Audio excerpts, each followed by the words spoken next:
So today we're going to be talking a little bit about the first question you really need to ask yourself when evaluating a space, and that is, what kind of soil do I have?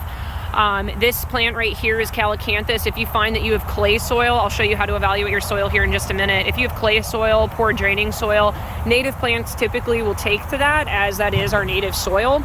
There are native plants that prefer more sandy soils and whatnot for different locations, as Virginia is a very diverse state, but many of us in the Richmond area are dealing with this clay soil, and that's really tough to dig in. There's also a lot of new construction, which means poor drainage and lack of acidity in the soil. Plants like this will do okay without too much amending or any amending at all.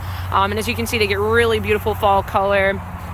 This is the Aphrodite. It's really nice and big. There are some shorter, smaller cultivars, but the Aphrodite is a great classic. This is a nice, fragrant, native substitute for gardenias. And I'm going to show you guys how to dig a hole here in just a second.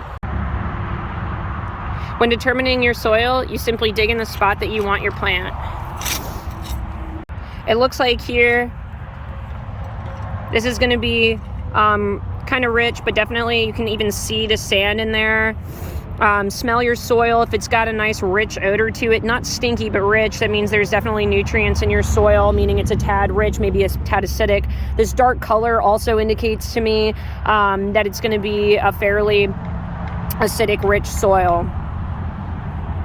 But how does this hole in this specific spot drain with this soil? How do you figure that out? It's a little hard to see here, but essentially when you're trying to test your soil drainage, the best way to really evaluate that space is to make sure that it's about 1 foot wide and about 2 feet deep. I have a lot of roots here, so I'm only going about 1 foot deep just to make sure that I can at least somewhat evaluate it. It is going to indicate to me with the roots and stuff in the way that that's going to affect my drainage, so I'm going to keep that in mind when I'm evaluating how quickly it drains. So what do you do next? You fill it with water. I don't have a hose out here. A hose would be the best way to make sure that you're really able to fill the hole efficiently. But what I've got is a watering can that holds a couple of gallons. So I'm just gonna go ahead and dump the whole thing in here. You really wanna fill it up. So the rule of thumb is 12 hours to drain well-draining soil. You can plant pretty much anything here that's sensitive to overwatering.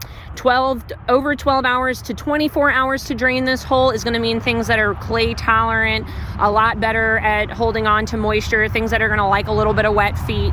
Anything over 24 hours is probably going to need some help getting some drainage through, or things that are very, very tolerant to wet feet if you cannot amend your soil and create that kind of drainage.